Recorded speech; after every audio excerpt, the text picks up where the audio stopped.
Tuhan bersamamu. Inilah Injil suci menurut Santo Yohanes. Sekali peristiwa, Yesus berkata kepada orang-orang Yahudi, "Bapakku bekerja sampai sekarang, maka aku pun bekerja juga."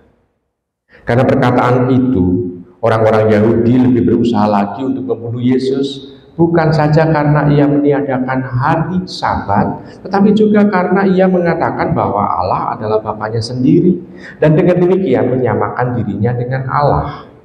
Maka Yesus menjawab mereka, "Aku berkata kepadamu, sesungguhnya anak tidak dapat mengerjakan sesuatu dari dirinya sendiri jikalau ia tidak melihat Bapa mengerjakannya.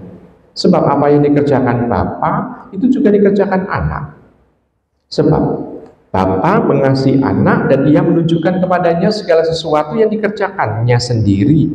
Bahkan ia akan menunjukkan kepadanya pekerjaan yang lebih besar lagi daripada pekerjaan-pekerjaan itu. Sehingga kamu menjadi heran. Sebab sama seperti Bapa membangkitkan orang-orang mati dan menghidupkannya, demikian juga anak menghidupkan siapa saja yang dikehendakinya. Bapa tidak menghakimi siapapun, melainkan telah menyerahkan penghakiman itu seluruhnya kepada anak, supaya semua orang menghormati anak sama seperti mereka menghormati Bapa.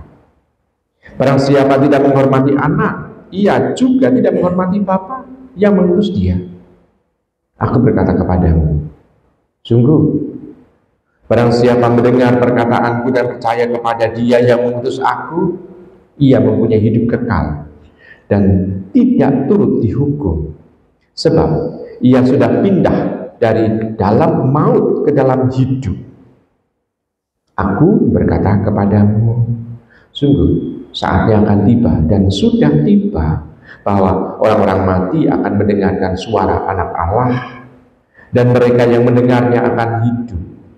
Sebab sama seperti Bapa mempunyai hidup dalam dirinya sendiri, demikian juga diberikannya anak mempunyai hidup dalam dirinya sendiri, dan Bapa telah memberikan kuasa kepada anak untuk menghakimi, sebab ia adalah anak manusia.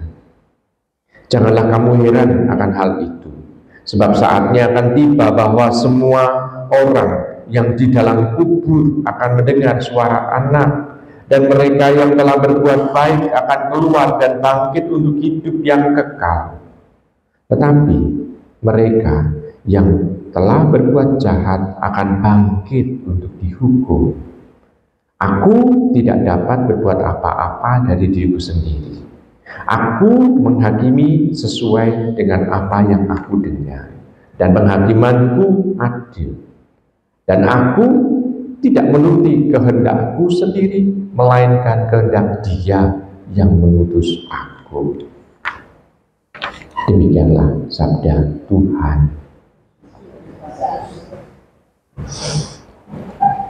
Saudari, saudara terkasih dalam Tuhan, bacaannya panjang, tapi isinya adalah mau menyatakan kesatuan antara Sang Firman dengan Bapa. Bapa mengutus firman ke dunia, tetapi firman-nya bukan firman yang dalam arti robot, bukan. Kalau robot kan diatur kabeh gitu ya, sampai gerakannya segala macam itu diatur oleh yang mengatur robot itu. Tapi Sang Firman punya kehendak, punya pribadi, punya keinginan-keinginan juga. Keinginannya selaras dengan Allah. Dan kalau selaras dengan Allah, maka kebaikanlah yang sebetulnya dilakukan olehnya.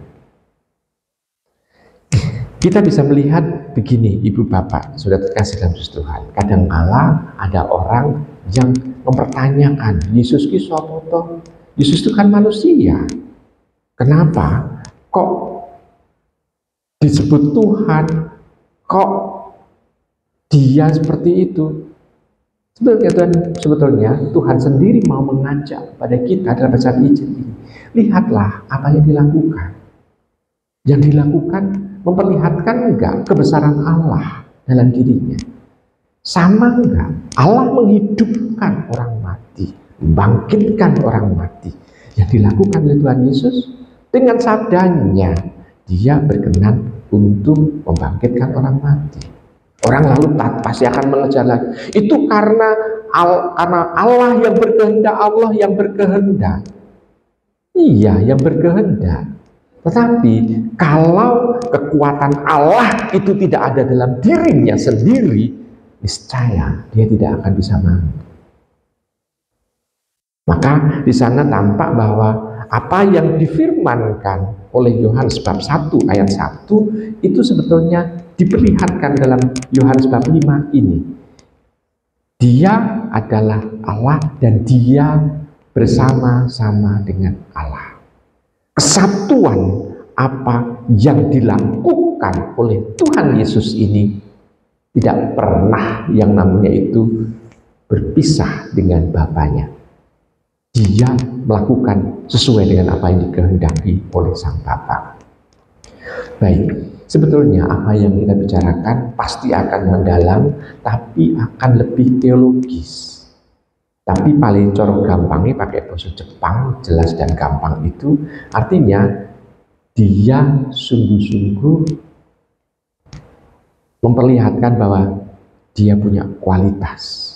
Kualitasnya bukan hanya melulu manusiawi belaka, tapi dia adalah yang ilahi. Dia memang manusia 100% karena lahir dari perawan Maria. Tetapi dia juga ilahi karena yang membuat Maria hamil adalah yang ilahi itu Allah sendiri. Bukan benih dari laki-laki, tetapi karena Allah. Maka dia juga memperlihatkan aspek manusiawinya, tetapi juga aspek kealahannya. Nah, saudara yang terkasih dalam Tuhan, karena dia keluar dari Allah, maka apa yang disabdakan oleh Bapaknya itu akan terjadi. Tidak hanya melulu menghidupkan orang-orang mati, tetapi juga menghakimi. Kan pernah saya khotbahkan, dia sebagai hakim, dia bisa memperbolehkan orang masuk surga atau tidak. Seperti kalau panjenengan punya rumah, Anda itu yang satu-satunya orang yang bisa memperbolehkan orang itu masuk rumah panjenengan atau tidak. Tidak sembarangan orang lewat boleh masuk rumah panjenengan, tetapi hanya panjenengan yang boleh memperbolehkan orang masuk rumah. Anak Anda, oh boleh, tetapi yang boleh memasuki kamar Anda adalah Anda sendiri. Berarti sang pemilik itu sendiri yang memperbolehkan. Maka kalau dia dikatakan anak manusia itu dikatakan sebagai hakim yang mengadili orang itu boleh masuk ke surga atau memasukkan dia ke neraka, berarti tanda bahwa dia adalah Allah sendiri. Maka ini kan juga memperlihatkan bahwa siapa dia, identitas dia itu siapa. Dia memperlihatkan itu, aspek itu, dia sebagai tadi dikatakan dia yang menghidupkan orang mati, dia yang menghakimi, dan dia orang yang senang atau Allah ini selalu membuat anak manusia ini atau Tuhan kita ini adalah dia yang senantiasa mau menyelaraskan hidupmu kepada Tuhan. Oke, ini tentang Tuhan Yesus. Sekarang tentang kita. Kita dipanggil untuk menjadi pengikut Tuhan. Kita manusia belaka, tetapi kita dikuatkan oleh Allah. Dikuatkan kenapa? Karena Tuhan sendiri tidak pernah dikatakan tidak pernah tidur, tidak pernah tidak hadir, selalu mendampingi kita. Walaupun secara fisik kita tidak bisa melihat, tetapi Dia mendampingi kita kan ada Roh Kudus yang sudah dianugerahkan kepada kita.